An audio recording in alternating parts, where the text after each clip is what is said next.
Hello, this is Joe Trahan, welcoming you to the All Me podcast from the Taylor Hooten Foundation, whose mission is to enlighten the world to the truths about appearance and performance-enhancing substances. As the national leader on this subject, they communicate their educational messages through various methods, including this podcast. Thank you for listening and enjoy the show. Hey everyone, welcome back to another edition of our All Me podcast. I am Brian Parker. I'm excited to be back as your host today for another episode. I am really looking forward to our guest today because we get to spend a little bit of time celebrating one of our All Me Advisory Board members, Katie Uhlaender. Katie is a four-time Olympian in the sport of skeleton, which is a winter sliding sport that she will tell you all about. Katie was also one of our very first female All Me Advisory Board members, and one of those people that comes to my mind when I hear the words role model. Not only is she still in the middle of an impressive career in skeleton, she's been an outspoken advocate for fair play along the way, and she is always fighting for what is just and right for her fellow athletes. She is out there achieving all of her goals the right way. We're honored to have her by our side and with us today. We would like to thank Gatorade for their support in making this podcast happen. As a quick note, the views and opinions expressed in this episode are those of the interviewee only and not of any partners of the podcast. Now, without further ado, let's bring Katie into the show. Katie, welcome to the show. Thanks so much for spending some time with us today. Thank you. It's a pleasure to be here. Yeah, today's really cool because I know our listeners are looking forward to getting to know you, and I'm in the same boat as they are. I feel like I know you really well because you've been a part of our All Me Advisory Board for so long now. But the truth is we've actually never met in person. So I'm pumped to get to know you on a different level. This is going to be fun for everybody involved. And I feel like if we are going to get to know you, we've got to start at the beginning. So let's start with your early days. Where did you grow up? I believe you kind of had some upbringing in the Colorado area, which makes me assume you got into outdoor activities pretty early on. But you tell me, what sort of things were you into when you were young? What sort of kid were you early on? Tell us more about the early days of your life. Well, I have to say my parents had a great influence on who I am and why I was so active. My father was a Major League Baseball player from Texas, and my mom was his ski instructor, and she lived in Colorado. So I have a good blend of the mountain activities and, the regular meathead activities for my dad. I was raised in Colorado from when I was 0 to 4, spent a stint in Massachusetts, which is where my mom was originally from, and then obviously went to Texas from 7th grade until my sophomore year, which is where I think the foundation of my athleticism came from. We moved back to Colorado for my senior year, and that's where I participated in freestyle skiing, big mountain, all the outdoor fun mountain activities. And then I actually even had a stint in Kansas. My father got interested in ranching and farming. He was a big fan of having places out in the middle of nowhere. Our house in Colorado was in a place called Parshall, which is north of Silverthorne off Highway 9. In the middle of nowhere. So I am at heart a country girl that just loves being active. Well, I mean, I don't know many other people that have that many bases covered in upbringing. You're out west, you're northeast, you're Midwest, and you're down south. I mean, you got a little bit of everything going on, which is pretty cool. You've mentioned your folks. I'm actually kind of curious about your dad as well. He's one of the things I wanted to ask you about because I know he's played an important role in your life. You mentioned he was a Major League Baseball player, which I want to know more about that just as a fan of baseball on my own. That's a cool story. But I was talking to a friend of mine. He was telling me about the story about your dad getting baseball players' photograph rights taken care of, something like that. I want to hear about that story as well. So tell me about those couple things. Tell me about him as a person. I know he's meant a lot to you in your life. Yeah, my dad, Ted Uhlaender, was a Major League Baseball player for 8 years in the 60s and 70s. He did have the opportunity to play in the NFL or go with the Dodgers right out of college or right before college, but he decided to finish his education and then chose baseball for the longevity of the sport. He was very outspoken and he kept his values close at heart. And that's where I feel like I learned all of mine. So he was an advocate for what was right. And in 1972, the first Major League Baseball strike ever, he was one of the 25 athlete reps, and he was a spokesperson for athlete licensing. So if you use an athlete's image, you have to pay them for it.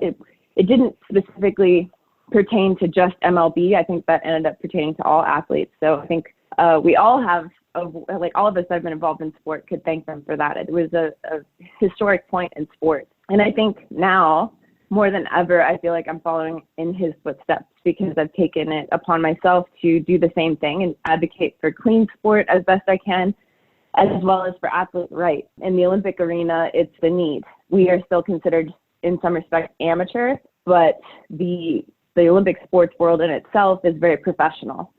So it's kind of a tough situation to be in when you're an Olympic athlete, because you're not paid at the expected level of professionalism that they have of you. You're expected to find your own funding, to support yourself, and have very little support from the United States Olympic Committee or IOC, International Olympic Committee, in pursuing your Olympic dreams. But I'm pretty sure that the industry itself is in the billions. It's just not set up to help the athlete directly yet. Right. Yeah, that's interesting to me that, one of the words I think of with you is advocate, because, and we're going to get into that later about how you're always, fighting for athletes' rights and doing the right thing and having people's backs. And it's interesting to me to know where you got that from. I mean, that makes total sense. If that's how your dad was and he instilled those values in you, I can totally see that shining through with what you do today. So that's a really cool story. It tells me a lot about why you are how you are. So I think that's really cool for us to know. And we're going to talk about all those Olympic issues and advocacy issues. So advocacy, that's one of the words that I always think about when I hear about you. We're going to talk about all that a little bit later when we talk about some of your Olympic experiences. To tie this Olympic experience in directly with you, obviously the sport that you've been competing at for a while now is skeleton. So that's where I want to start. How did you get into the sport of skeleton? When did that start? And as soon as you tried it for the first time, did you know that was the answer? That's what you wanted to be a part of? Well, skeleton is unique in itself. It's very obscure, and most people don't even know what it is. It is going 80 miles an hour head first on a cookie sheet down a bobsled track. And for those of you that don't know what bobsled is, I would encourage you to go watch Cool Running. Nothing in that movie is true except for the fact that there was a Jamaican bobsled team and they crashed. Everything else is made up for the sake of movies. Our head coach did not cheat, and we never lost a gold medal to cheating. That one hurts my heart that that's in the movie because, integrity is important to me, and I really am proud of my country. But in high school, I met someone at the gym, and I walked up to her and I said, hey, I was like, you're squatting a lot of weight, and usually when people can squat a lot, they sprint fast. I was like, do you sprint? And she goes, yeah. And I said, well, do you want to race? And this woman had a shaved head, piercings, tattoos everywhere, but I didn't see that. I just saw an athlete. And she turned around and she goes, you're crazy. Who are you? And I was like, oh, didn't miss a beat. I'm Katie Uhlaender. In high school, I want to be an athlete. It turns out she was a bobsledder, and she told me I should try skeleton. And naturally, I was like, what is that? And then she showed it to me, and it scared the Jesus out of me. I was just like, whoa. But it did seem like a once-in-a-lifetime opportunity, so I agreed. And I went out and tried out for the team. And 3 weeks into it, I qualified for Junior World Championships. My 4th week ever, I went to Junior Worlds, and I got 7th. And my 8th week ever, I won Senior Nationals. So at the end of the season, which was a total of 8 weeks, they said, do you want to go to the Olympics? And in my mind, I was like, do I go to the Olympics or do I go to college?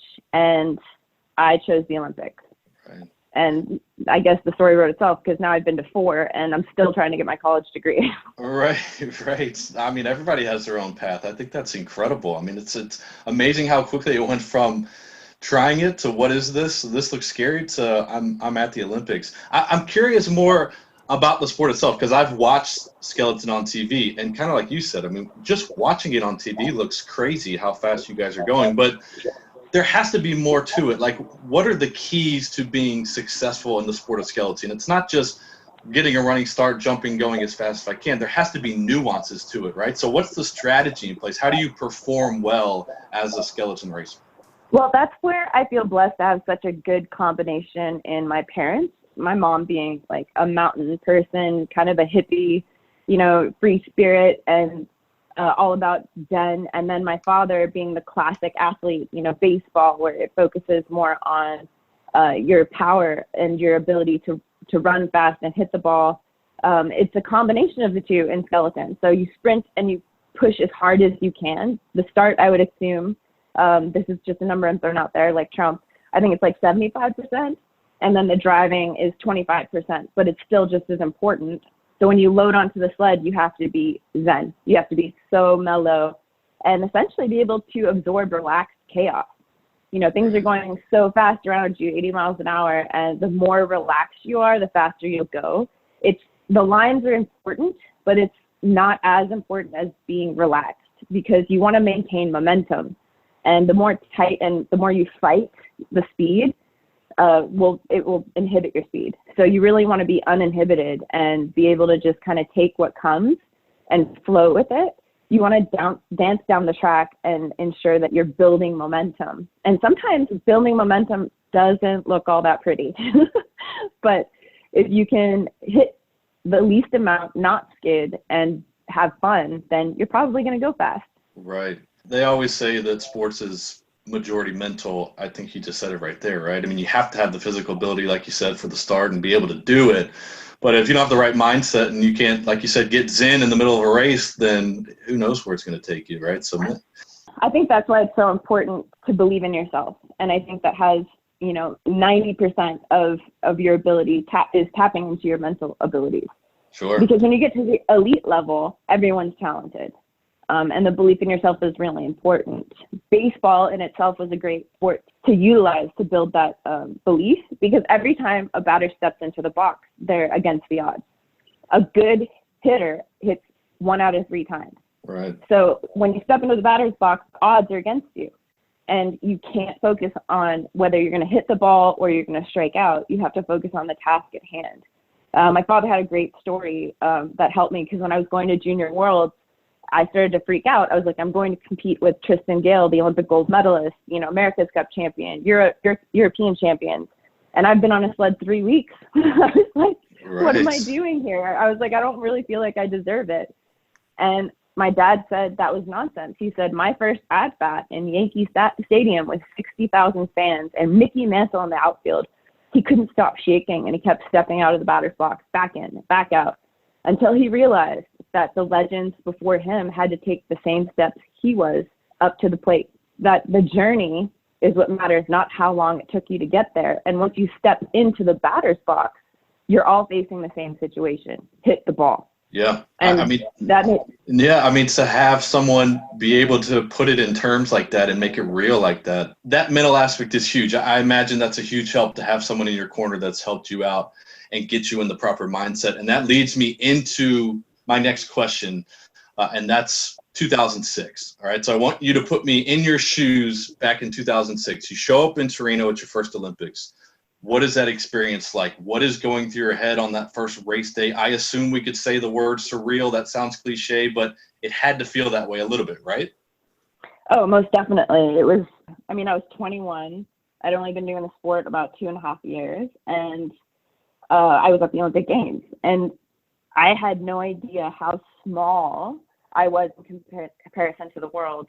Walking into opening ceremonies and hearing Pavarotti sing his last live performance brought tears to my eyes. And I held the hand of someone that I didn't know, a complete stranger, but they were part of Team USA. And that's the best way that I could explain the camaraderie and pride that comes with participating in something that promotes the Olympianism, which is the spirit of pursuing excellence. It's not about winning. It's not about so much representing your country once you're there, although that is part of it, but it's more about representing, the pursuit of excellence, the fact that you put everything you have into what you do, and you do it to the best of your ability. And to be surrounded with people of the like mind representing that was it was immense. The feeling was invigorating. It was overwhelming. It was pretty much everything. You had fear, you had happiness, you had awe. It was almost inexplicable. So I don't know if I did a good job. No, I don't know how we could put that into words. I think you did as good a job as anybody could. I mean, that's got to be the most rewarding thing, to get to the top of your sport like that and be surrounded by others with the same dream. I mean, it's incredible. And so, I applaud you for that. I mean, what's crazy about that is, you had that moment, but then it launches you into this incredible skeleton career that you're still doing today. You know, we've mentioned the 4 Olympics, which, I mean, look, let's be honest, as a start, I mean, that's just an incredible feat. Most people dream to do this one time. Here you are killing it 4 times. So I applaud you for that. But I mean, there's been so much more. You're a world champion, 2-time World Cup champion, Intercontinental Cup champion, North America Cup champion. And look, I could spend another episode alone just covering your accomplishments and everything that you've done. So first things first, congratulations on everything you've accomplished, right? That is just impressive, and you've done it the right way the whole time, which is even more impressive to me. But the second thing is that I'm curious on, how do you compete at a high level for that long? It can't be easy. That takes a lot of dedication and hard work. So what is your secret? Is it nutrition? Is it a workout schedule? Is it a mindset? Is it a little bit of everything? How have you done it for this long? I would definitely say it's a combination of everything. And then the other aspect of it is that I just didn't know. I was at the top of my game for so long. After Sochi, I was so close to a medal. It was like no question I wanted to continue, but I had to take some time off for injuries. And then I went and got a real job where I was working 9 to 5, and that lasted about 6 months, when I realized, like, I could do this anytime. I was like, I want to go back to competing in the Olympics. So I made a comeback, but my return was filled with calamity. I got sick. I was in ICU for like a week. I recovered from that. I participated in the Olympic rehearsal. And a few weeks later, I found my best friend passed away from an overdose in the Olympic Training Center. And my mental health really suffered going into Korea. So my last Olympic experience was nothing like I wanted it to be. It was surrounded by drama of, mental health challenges in coping with losing my best friend, someone I hadn't competed without my entire career, combined with the Sochi doping scandal being prevalent. Like I was awarded a bronze medal, and then I lost it a second time the day that I arrived at my 4th Olympic Games. So it really took away from my experience. And so when you're on top, when you're spending the majority of your career in the top 3 in the world, it's easy to keep going because you're really good at it. But then when you're ranked 8th in the world, and the United States Olympic Committee starts telling you that's not good enough, and you're getting old, like I'm over 30 now, so that's an automatic write-off. And then, I mean, the list goes on, right? Like, right. I'm then put in a position where I have no income, I have no sponsors, and no health insurance, and my education was limited because I chose to compete my entire life. I really did question, like, why would I keep doing this? But there are a couple of reasons. Like, one, obviously I love the sport, and there is nothing like competing with the best in the world and representing Olympianism. And I feel like after competing at 4 Olympic Games, I've done that well. And then what I realized was that my experiences inevitably revealed a lot of the discrepancies, the lack of support to athletes, the lack of protection of athletes, which is exemplified through the lack of mental health care that is given, and unfortunately, the scandal that happened with the gymnasts. We had 450 gymnasts raped over 10 years with Larry Nassar. And I know it sounds crazy to combine these, but when the International Olympic Committee stripped the bronze medal from the Russian who placed before me, I ended up 4th. She was named in the McLaren report, so they stripped the medal, but then they gave it back to her. And my first question was not, I'm mad at her, this is messed up, like, she doesn't deserve it. It was, how does a system exist that this could happen? Understanding that it's no individual's fault, but it's likely just the way the system's set up. So I started an adventure right after the 2018 Olympic Games to investigate and see exactly how the system worked. And I discovered that it is in need of creating an athlete voice. And so I started down that path and realized that the best way for me to do that would be to continue competing, not only for the reasons that I named before of me loving the sport and having a passion for it, but also because it would enable me to represent what I want to see. I want to see athletes speaking up. I want to see these organizations giving us a voice. I don't know how to continue on. It's like overwhelming to try to explain how the system works. Right. Because in conjunction with that, I also needed the time to transition. To spend 17 years competing 4 Olympic Games, it's a lot. and you can't just stop out of the blue and then start a life. Like I need to finish college. So I'll have my associates May 1st. I, joined the All Me board. I started, I'm an intern with Athletes Germany, the first independent athlete commission funded by the government, which is helping to give them a voice. And I'm going to apply to schools and kind of prepare to transition out of sports while also accomplishing what I want while I compete, which is to be the best athlete and human being I can. And in conjunction with that, that includes me, helping to build this platform. And then when I walk into my 5th and final Olympic Games, knock on wood, I can leave on my own terms. I'll be better prepared mentally and physically to walk away and start the next phase of my life. Sorry, that story was long, but I hope I answered your question. No, you did. You more than answered the question, and you've given us a really good insight into you as a person and a human. I think we all go through hardships, and we've all had things that we've gone through in our life, and a lot of that has affected, your career as well. I want to dissect some of the things you talked about as well. The one story that I want to get our listeners even more details on is the events of Sochi, is what happened back in 2014. And I know that can be a difficult discussion, but something I know that is important for everybody to hear. And so to get our listeners a little bit more detail on what happened, you mentioned you came in 4th behind someone that was implicated in a cheating scandal. But I mean, how it went down, and you can correct me if I'm wrong, but I mean, you're at your 3rd Olympic Games. I'm sure the podium's on your mind. You go through the whole process, and yes, you end up placing 4th. What's crazy about that is you're barely 4th. You're 4th by what, 0.04 tenths of a second behind 3rd place. I mean, that's faster than you can even blink your eyes, right? At that point, right, before you know everything that you know now about those games, are you already questioning the validity of those races? When that happened, when you got 4th, was that already in your mind? I mean, it was bittersweet. Like, I was very satisfied with my performance, and I left everything I had on the ice. When we were doing our doping control, the Canadian athletes brought me the timesheet, and they were like, this doesn't make sense. Something's off. Right. And I remember looking at them, and I had nothing to say because I had faith in the organization. I had faith in the system. And I was confident that if something was wrong, that they would take care of it. I had done my part as an athlete. I competed clean. I competed with integrity, and my performance was good. So, I mean, that's how I felt. Right. The problem really arose in 2015 when the scandal was revealed, and I found out that none of that was true. I wasn't angry for myself. I was disappointed, and I think I even cried. And my thoughts weren't geared towards my own competition in particular, but the fact that what the Olympics stood for was tarnished, because this was a statewide doping scandal that the government of Russia facilitated. The entire Olympic Games, in my mind, was an illusion. It wasn't real. Right. Like, you can't get that experience back. To know that none of it was done with integrity or fair. Like, how do I know that they didn't take a step further and mess with the timing on it? How do I, like, there is no integrity at that Olympic Games.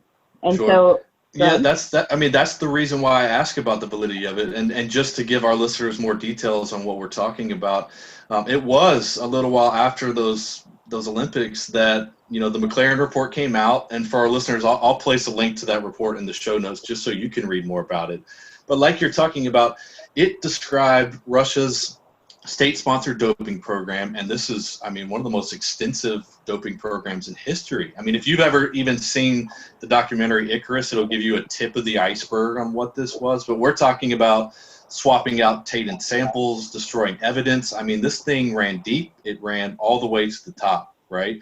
And so when that list of athletes came out, of those that were implicated in it, and one of those athletes was the one who finished 3rd ahead of you by a fraction of a second.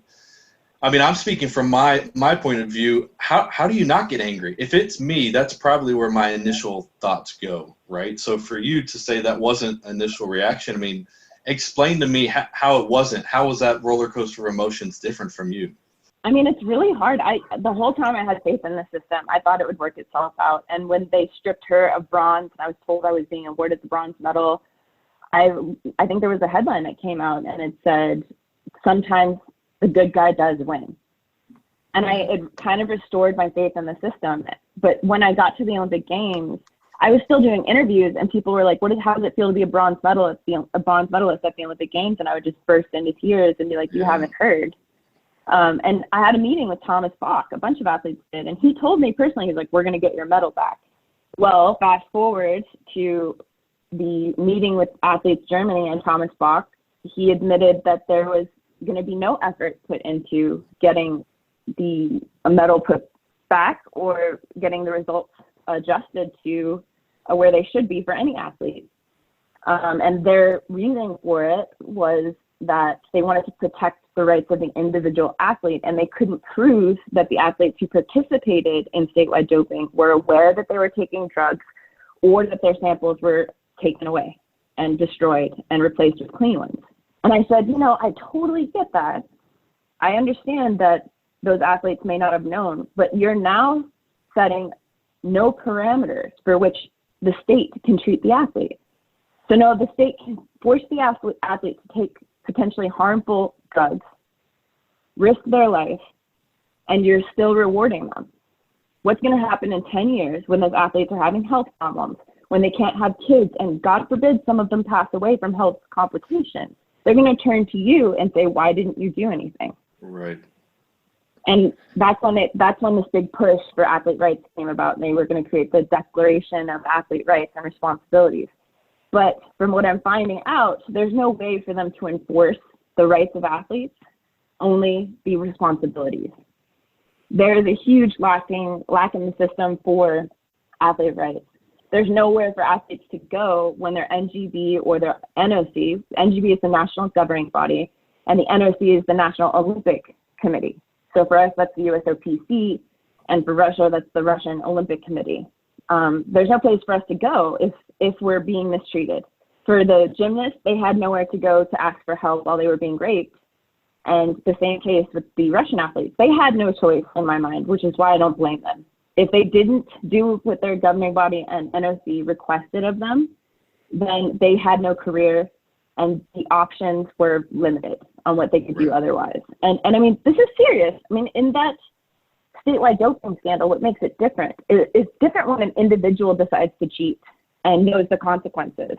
But it's another story when your president of your country comes to you and tells you you have to participate in this program, and that their RUSADA, Russian anti-doping agency, actually took samples to facilitate testing clean when they were dirty most of the time. I can cheat as an individual, but there's no way that I would ever have the assistance of chemists. That's where the Dr. Runchenkov comes from in Icarus. He was their doctor that was assigned to take samples and blood and ensure these athletes would pass tests when they competed internationally. That is a completely different ballgame than having one or two athletes decide to cheat on their own. Yeah. You're always going to have someone that decides to cheat, but when you have your country encouraging it, providing the drugs, and hosting an Olympic Games where they have the FSB take the samples through a hole in the wall and replace them with clean ones, that's a completely different story. Not to mention the deaths that occurred around this scandal. I mean, Runchenkov had to leave the country because he was fearing his life. It's a serious thing. This is more like a spy movie or a cabal. And it's hard for me not to wonder how much the IOC is involved in, maybe not so facilitating these things, but I think that their primary objective is to continue to raise funds for sport and to keep a certain image for sport. And that's in direct conflict with protecting the athlete. And you can see that in the evidence here in the United States with the athletes who are raped and the athletes like myself who said, hey, I'm having trouble coping with finding my best friend dead at the Olympic Training Center, a place that is supposed to be safe. Like, why did my friend overdose in a place that's supposed to be the safest for me to be for training for the Olympics? And I'm struggling to train. I'm struggling to perform. Every race I went to, I thought of him because he was my confidant. He was the person that I would go over lines with and talk about my insecurities or my anxieties going into the race. I lost that person. I lost my feeling of safety. And I tried turning to the Olympic Committee. I tried turning to my NGB, but, you know, it's hard for me to put blame and fault on them directly, because their response is the system is not set up for that. And they're right. But who do we turn to ask them to change the system? Without the athletes, they have nothing. So I think it's time for them to stop looking at us as cogs in the machine, like, oh, well, that athlete is damaged. Let's move along. I dedicated 17 years of my life to sport, assuming that when I finished, I would have a job coaching, or I could give back to my community or be within the system again. And unfortunately, because I started speaking up and talking about these things, none of that is looking like it will happen. Yeah. But that's okay. I mean, my father was blacklisted as well for right after the 1972 strike. He only lasted one more year. The owners blacklisted him. But I can say years later, when the people he competed with got jobs and started working in MLB and the culture changed, he had a job. And he was very respected by everyone that knew him in MLB. He's not a famous person by any means, but he did create a legacy. And that's why I feel like now I'm following in his footsteps. And I was given the tools to take this on. And it kind of motivates me even more. Like when I'm tired, or, you know, due to the coronavirus, we don't have a weight room. There's very limited things for me to do. I wake up and I think, well, what can I do? Because it's not so much about tearing things down or complaining, but it's about finding a way to create a solution for everyone. And so I hope these institutions like the International Olympic Committee and the United States Olympic Committee know that I don't think that they're evil and I don't hate them. I just want to be heard, and I want to see our voices taken seriously. I want us to have a platform, a real one, to speak from, and to know that we're going to be okay. I mean, if you compare anyone else that's worked for a company for 17 years, I had health insurance for 16 years with the Olympic Committee. And all of a sudden, I don't have it anymore. Even the stipend was very small. It was like $500 a month. But when you're dedicating, 4 to 6 hours a day training 5 days a week, it's hard to find a job. Not only that, but we're gone from the end of September until mid-April competing. So unless you can find a company that's willing to sponsor you, or you can do remote work, which, by the way, this is me advertising, I am available to be hired. Fair enough, I'll allow it. and I currently have no sponsors, so if you want to sponsor me, I would love that. You can also get a tax deduction from donating to Utah Skeleton and Sports or Bobsled Association. I have a link on my fan page, and maybe I can give it to you at the end of this. But yeah, I mean, what company do you know that someone would work for them for 17 years, and then because they hit a certain age range or they got injured, they pull all of their resources? Yeah. So that's my point. It's like it's very, very few athletes make 4 Olympic Games. I mean, and that's part of why they've gotten away with this for so long, because there's such high turnover. The average career is 3 years. Right. Right. So it's very rare for someone to have had those resources for so long. But I feel like there needs to be some sort of like assistance in transitioning out of sport. Like, I'm going to be in the sport for 18 more months. You can't let me keep my health insurance for 18 months and then help me transition out. You can't help me come up with a plan for a career afterwards. Like, and I am not the only athlete to be facing these problems, which is why I'm being vocal about it. I think there is a solution. And not only that, I mean, just to bring it back to doping, the fact that these athletes have no advocacy is a real problem. Like, we have nowhere to go if something goes wrong or if we're being abused. But on top of that, say you test positive for a substance. It's not you saw this job to give the athlete advocacy or help them battle it. The United States Olympic Committee cannot do that either. So the athlete is left on their own. And not saying that athletes that cheat shouldn't be punished, but just like if you commit a crime, you have a right to have representation and help you mitigate the penalties, right? Or explain yourself, or have some sort of like assistance in dealing with the consequences. That does not exist for the athlete currently. Unless you're affluent or have like sponsors willing to pay for it, you're left on your own. And I don't know, with all of this combined, I feel like there is a need to create an organization that represents the athlete in that manner, like the MLBPA or the NFLPA or the NHLPA. So, I mean, I know that union's a bad word, but I think it goes beyond a label. We just need an organization to help advocate for us and mediate and negotiate on our behalf to ensure that we're safe and to ensure that we're protected. And I understand that, this is not every federation or every NOC, federation being an NGB, national governing body. But in those rare cases that these things happen, if an organization like that existed, it would alleviate a lot of stress. It would potentially create more revenue and profit for the USOC because performances would go up. And the reputation of sport, I think, would become even better because it's more fair. Right.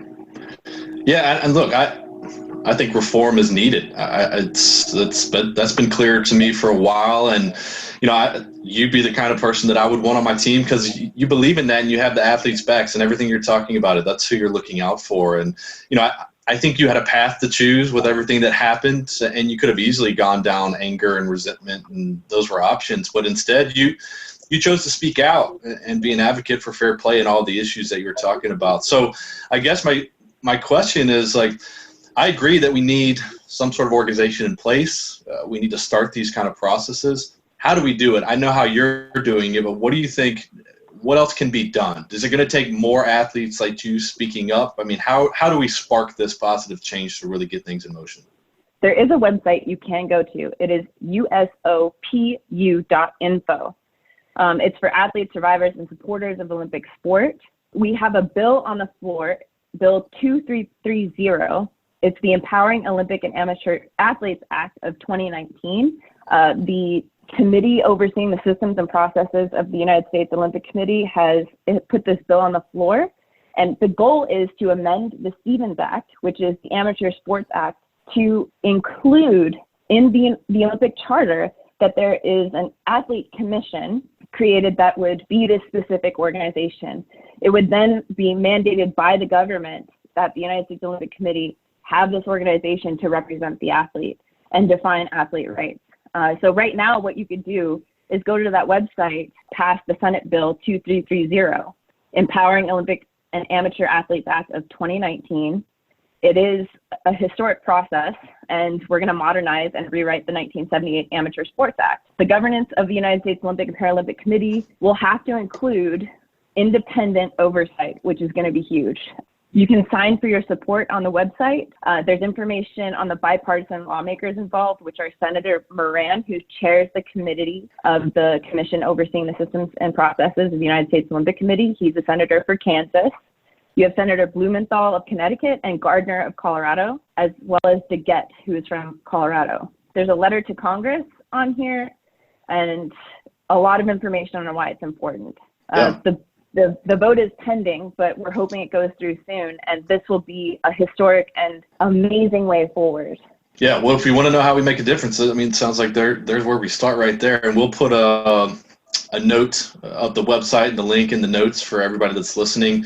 I think that's a great thing that we can share and be pulling for, and hopefully that'll spark a lot of the change and need for reform that we've talked about, and I know that everybody involved with that is lucky to have your support. You're the kind of person that really can spark change on this. So I applaud all the work that you're doing and all the ways that you are trying to make an impact to kind of transition that into ways that you and I are making an impact. As our foundation goes, one of the ways that we try to make a change, make an impact, inspire our young people to do things the right way is through our All Me League. We always are trying to celebrate the people that are achieving their goals the right way without using appearance and performance enhancing substances. As I said at the beginning, this is a really cool talk for me because... Hold on, you include appearance enhancing? We do. Well, you want to know why? I'll explain it actually, because the majority of, let's take anabolic steroids, for example. The majority of anabolic steroids using right nowadays are not athletes. They are using them to change what they look like, body image pressures, right? Feeling the pressure to look a certain way, weigh a certain amount, whatever it may be. That's actually the leading cause for substance abuse in our category nowadays. So we don't necessarily like to use the term performance enhancing substances. We will when we're talking about athletic specific reasons, but it's much bigger than that. And so part of the things that we talk about in our presentations are when people hear things like steroids, growth hormones, their mind automatically goes to athletics. We have to move beyond that, because there are tons of people getting involved with this that could care less about performance. They care solely about appearance. And so, yeah, we've started using both terms to kind of cover all of our bases, because this issue's just gotten well beyond just athletics, if that makes sense. No, we got to get a celebrity in on this. For sure. I mean, we're always searching for more people to be outspoken about this.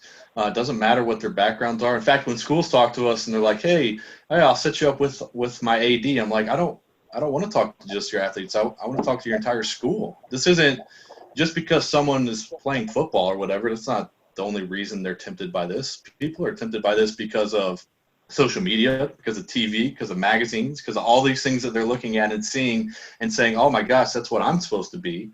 And now that these drugs are more and more accessible, they're getting into it for all kinds of different reasons. So yeah, that's why we use that. So what would the risk be? Like, I know the risk as an athlete, it's unfair. Using those drugs as an athlete would be unfair to the rest of my competition, because the rules say we shouldn't. But a normal civilian human being, like, what are the risks for them if they use beauty enhancement? Appearance enhancing. Yeah, no, look, it's a great question, and it's the reason why education is so important, because the risks are these are flat out harmful drugs, right? But if we have, let's say it's a high school student, for example, and yes, there's no drug testing, they're not worried about getting in trouble or kicked off a team or anything like that, and they don't know of any reasons why these drugs would be harmful to them, they don't have a deterrent. There is literally nothing stopping them. For us, that's why our mission is, let's educate as many people as we possibly can, because if they don't have that education. Educate me. Tell me what some of the risks are. There's tons. We can start with your heart, right? Because these drugs make your muscles bigger and stronger. And so we can't be naive and think that it's just the muscles that you see. It's everything. So it's increasing heart size, increasing heart mass, increasing heart tissue, which is making blood very difficult to pump in and out of. Enlarged heart is, honestly, that's just a definition of heart disease. Cardiovascularly, there's tons of research out there that shows how harmful these are. These can be direct. You're 12 times more likely to have a heart attack if you're using this stuff. That's the biggest one that people don't see, because, again, that deterrent is not right in front of them, right? But it is definitely happening regardless of who you are. That's a very common side effect. I mean, external side effects, there's all kinds of things that we kind of tell kids about. There's oily skin and acne and changes in hair patterns and bad breath and lots of very short-term stuff. Males and females are hit very differently. For females, we're talking about drugs that are essentially testosterone. So if we start ramping up testosterone in females, it can develop male-like characteristics. We can get a deeper voice. We can grow facial and body hair very commonly. We can have a lot of changes in sex organ development. That's very common. Potential birth defects, if you're going down that route. That's the female side. The male side, man, testicular atrophy, breast development. There's tons of stuff, right? And that's just the physical side. The psychological side is what's even crazier, right? Because these drugs are hormones. So if we have kids just injecting themselves with hormones, I mean, gosh, who knows how they're going to react physical? Like, they could get sad, angry, depressed, all kinds of different ways that they can react to this stuff. So yeah, that's just kind of tip of the iceberg with some of this stuff. So would they get these drugs from a doctor? Well, would the doctor prescribe this stuff? Yeah. No, these are all great questions. So this is all stuff that we kind of do like in our presentations, right? Typically, I mean, could they get them from a doctor? Sure. They would have to have some kind of connection or pharmaceutical rep, which they probably don't have. If I'm being honest with you, majority of these kids are buying this stuff online. In fact, when I talk to parents and I kind of show them some actual websites and I tell them, look, just type in buy steroids online. Tell me what you see. I mean, you will see millions of pages that are shipping drugs right to people's houses in unmarked cardboard boxes and really aren't all that expensive because they're coming off the black market, underground street markets. It's incredibly accessible. It's incredibly affordable, unfortunately, nowadays. I mean, this stuff is just getting shipped to kids' houses. It's that simple. I mean, you could still find dealers. That's still a thing that's happening. But the technology nowadays, you can get whatever you want. And so they're just buying this. They're just ordering this stuff. Yeah, it's wild. So yeah, I think knowing the risks is important. Like, I just know from testifying in Congress in support of the Renchenkov Act, which will make doping in sport illegal federally, globally, in any event that has 3 or more Americans in it. The one of the people there testifying with me was Yulia that was in the movie Icarus. She was one of the whistleblowers in Russia, and she is suffering from many different health issues from taking the drugs that the country and a doctor prescribed to her. Her heart rate will drop too low, so she has to exercise if she's at risk of dying. The list goes on. I mean, that's the one that struck me the most because she was hospitalized, I think, 3 times in attempts to deal with that. And she can't have children anymore, I believe. I could have that last fact wrong, but she was definitely concerned moving forward in that respect. And knowing that their doping was basically forced upon them, did it create sympathy for them in your mind? Like, did you feel bad for them? Not saying that they obviously they shouldn't keep their medals. That's not the conversation I want to have. But like, is there sympathy? Because you almost feel it's like you said, it's different if just an individual here or two decides on their own to go out and start cheating. But if I'm an athlete from there and I'm told you have to, I don't have a choice. And then, like you said, they're dealing with all these medical side effects. In your mind, that's got to be a hard thing to get to because of what you faced. But like, did it create sympathy for you at all? I mean, of course, and not only that, but respect. Because how hard would it be to be immersed in a culture that believes the world is cheating, everyone cheats, and you came from a system where you were taking drugs, and you finally realize that it's wrong. Yeah. And instead of just like quietly walking away, she told the truth to the world. She's part of the reason Icarus became famous. He was filming something he was cheating himself and showing how easy it was. Like, let's not get it twisted. Oh, I know. That's how he started out the documentary. And then he got introduced to the doctor and he was like, oh, what rabbit hole did I just step into? No, he sought out the doctor. What happened was Yulia and her husband participated in a German documentary, which you guys should look up. Hang on, I'll find it really quick. Yulia Stepanova. She's the whistleblower that filmed a documentary, and that documentary came out while they were filming Icarus, and that's when the Icarus movie took a huge turn because they had no choice. Renchenkov was then exposed, and his life was in danger because the Russians were going to kill him to prevent him from disclosing anything. Oh, I'm sure or they were going to blame it on him, I believe. Yulia Stepanova and her husband, Vitaly, fled Russia with their son and a secret. They are now in hiding within the U.S., as well as Dr. Renchenkov, who is the star of Icarus. I'm sure you can find the movie online somewhere, and I will actually send it to you afterwards. But they are the reason Icarus became what it was. But she was there testifying in support of the Renchenkov Act as well. And I think you can find her testimony online, and she goes through the many different health issues she has. And it's that was my first time meeting her, was testifying before the Helsinki Commission. And, up to that point, I didn't know how I would feel. I was like, you're another Russian, like you're part of the problem. Right. But then when I heard her story and I realized that her coming forward took so much bravery, she risked her career, her life. She can no longer go back to Russia. Like she took a huge step that could have a major effect on sport as we know it, knowing that it wouldn't be immediate, knowing that this venture she started on was going to take years.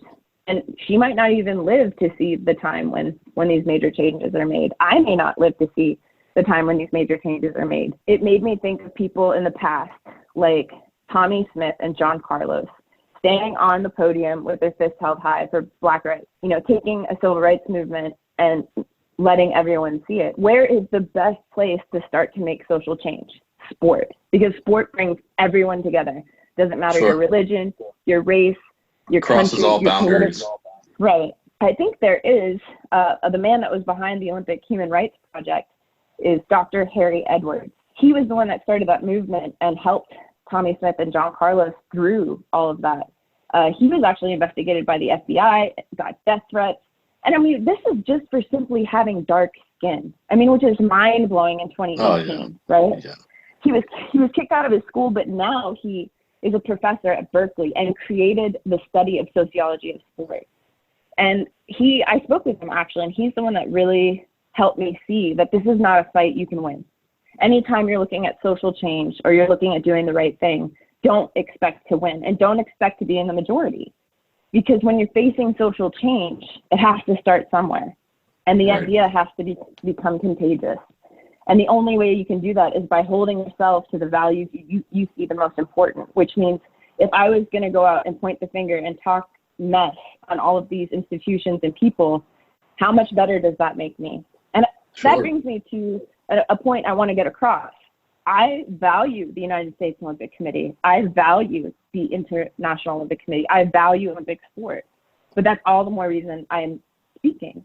I'm hoping that my voice can be heard without being attacked, with the approach of compromise and solution instead of disdain. Because I understand that those people in the system are only acting as they've known. This is how it's worked for so long. Why should it change?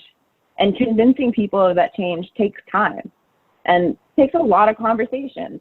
Sure. And now in 2018, we know that racism is bad. We know that segregation is bad. But in 1968, it was a completely different story. It just shows me, and when you speak to Dr. Harry Edwards, he is so pleasant, so wise, and he's not bitter or angry. And I asked him, I was like, how did you come to the Olympic Training Center in 2018 and accept an award for the Human Olympic Rights Project, when in the same breath they kicked your athletes out of the Olympics, threatened to strip their medals? You had death threats. Like, these are the same people that were against you 50 years ago. Right. And that's when he explained to me, that it wasn't about him. So that's why he wasn't angry. I'll be honest. This is the first time I've spent much time talking with you, but I don't get anger out of what you've been saying at all. I mean, it hasn't even crossed my mind. I think, like you said, I don't think anger causes change, right? It just compounds the problem. So, I mean, I'm sure internally there's things that we've all struggled with, and that includes you and your story. But it's, like you said, it's bigger than that, right? If we're going to make a difference, we've got to look outside of ourselves. It can't be if all you want to make a change for is your own selfish reasons, I don't think that change will happen. It's got to be bigger than that. Not only that, but these same institutions have the same power to inspire people, and they do every day. And I have every bit of faith that the right steps will be taken eventually. I mean, look, when they went to strip the medals from Russia, the feeling initially was it was like a huge weight was lifted off my shoulders that, like, you can win, like, the right thing is done. And I would expect the same feeling to come over me again if those steps were ever taken. Right. And that they stood up for clean sport and the right of individual rights of athletes. I know that was their intent. I don't think that they made any decisions maliciously. I think that it's an organization just really focused on trying to keep the peace and move on. But unfortunately, when organizations grow to be that big, where you're talking billions of dollars in revenue and probably even more in profit, the focus becomes on maintaining that stream of revenue and profit, and the athletes become collateral damage. Not every athlete, but the few who face the problems that many of us have. And it's just a matter of understanding that those organizations should maintain that focus. That's what has made them successful. I have no qualms with the fact that the International Olympic Committee and Japan were stuck, like, recently in regard to the coronavirus. They were stuck dealing with billions of dollars in contracts. Yep. And if either one had announced that the Olympics were postponed or canceled, it would have left one of them legally liable for all of that money. So they were basically playing a game of chicken. They were just like, you do it, no, you do it, sure, or waiting to come to the table mutually. Meanwhile, the coronavirus is spreading. Athletes are worried about training. And they finally realized, because athletes were starting to speak out, that they had to come to the table and make a decision. So, I mean, no one would want to be in that situation where, like, okay, we have this legally binding contract, and based on, business, the classic rules of business, this is the way I need to handle it. But when you're dealing with sport and you're dealing with athletes, there has to be some sort of consideration for the well-being of the athlete included in that. And I understand, like, if I was in that situation, could I say my first thought would be, what about the athletes? Or would it be, what about this $1 billion contract, like, or billions of however much money it is? And all of the, you have issues with the country, Japan itself. You have issues with sponsors. You have issues with NGBs, multiple IFs, which is international federations, like the sports. it goes way beyond just the responsibility of the athletes. And I think that's why the system just needs to be reformed a little bit, that an independent organization can take that burden off. I mean, in 1998, that's when WADA was created, right? It was due to a cycling doping scandal that they realized they could not regulate and promote sport at the same time. Right. This is the same instance. You can't protect and promote sport at the same time, because sometimes the choices for business may not align, or you need someone to come in and add a different point of view to ensure that the consideration of the well-being is there as well. Because it can become overwhelming to solely focus on profit and revenue, because that's a lot of responsibility in itself. And I mean, you see it in the real world. That's why there are labor laws, right? So if I was working for a company for 17 years and I got injured on the job, I wouldn't lose my income and health insurance. Whereas the situation I am in now as an athlete, that's exactly what happened. I hope I went full circle there. Yeah, no, you did. I think when you have organizations as big as that, there's just so many priorities. And when you try to cover all these bases, you're almost bound to have a conflict of interest at some point, right? It's almost like, it's not that they're ill intent with a lot of this stuff, but like you said, there's got to be someone out there who's, I won't say sole priority, but a huge main priority is having the back of the athletes and inspiring people, right? I mean, I think that's what a lot of this is. It's hard to do all those things, but there's got to be that inspiration out there somewhere. Inspiration is there. I think it's just delegating responsibilities to those that like these things have to be the primary objective of the organization. So you have the USOC focuses on raising funds, governance, and managing events. USADA regulates sport according to the doping rules, and then you need a third entity to mediate, negotiate, and advocate for the athlete. That's where they can go to ensure safety, so that if there's something happening within the NGB, they can let them know if they're having an issue with like one of their rights, a right to, some sort of privilege, would be a stipend or housing or health insurance, that they have someone to mediate, negotiate on their behalf that is independent and would also include the objective of the other organization. Because you have Safe Sport. Safe Sport can investigate, but they're not independent.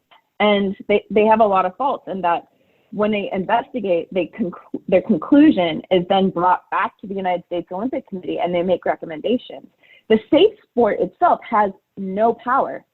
They are simply an independent investigative entity. They don't have anything they can put in place to protect the athlete or their identity, or ensure that the athlete that makes a complaint will be protected. And that's where it falls short. I think Safe Sport is a fantastic organization and how it educates athletes and helps people understand what sexual harassment and abuse is, because maybe a lot of the young kids that were abused in gymnastics had no idea that they were being abused, and this helps put a lot of that into perspective and gives them a place to go to make a complaint. But it's not a safe place to go. It doesn't protect the athlete from retaliation. And retaliation is a really difficult thing to define sometimes, right? Sure. Because it could be little things like, oh, well, this athlete is too outspoken, so we're only going to help them if they're winning. Like, it's very subjective in this world, and it's very difficult to attain resources. And at one time, I had it really easy. I'm not going to lie, but I was top 3 in the world, and I was top 3 in the world without much effort. Like, I say that, but I think it's just because when you're younger, and all of you listening who are not 30 yet, pay attention. Because when you're younger, you recover faster. Things are easier. When you get older, you still have those abilities, but it becomes a lot more precise. Your eating, your nutrition, everything becomes magnified in its importance. Like, if I have a night out over the weekend in my 20s, I don't really feel it the next week. I do that now. I feel it for 2 weeks. Sure. And I'm talking about a performance level that's needed at the Olympic level. And so, proper nutrition, sleep, all of those things become even more important. It's not that you can't be successful as an athlete in your 30s or beyond.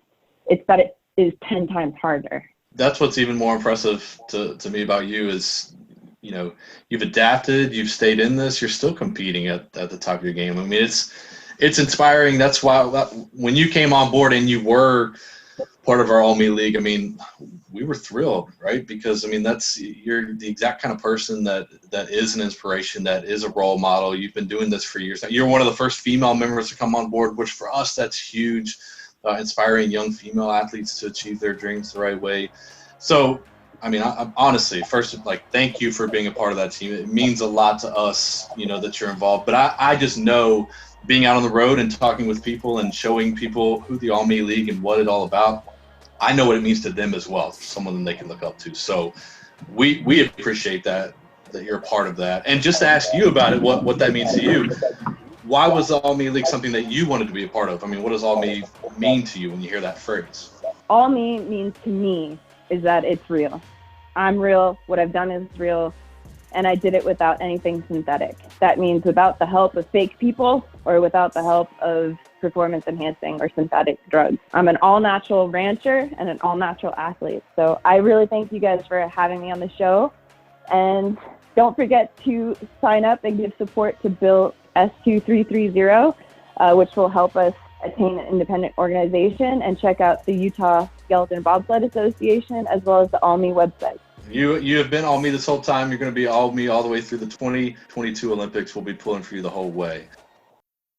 Well, that's it for today's show. Thanks for listening to the All Me podcast from the Taylor Hooten Foundation, a nonprofit organization leading a national campaign to enlighten people to the truths about appearance and performance-enhancing substances and inspiring people to live and compete without the use of these substances. Please be sure to subscribe to our podcast and tune in to our next episode.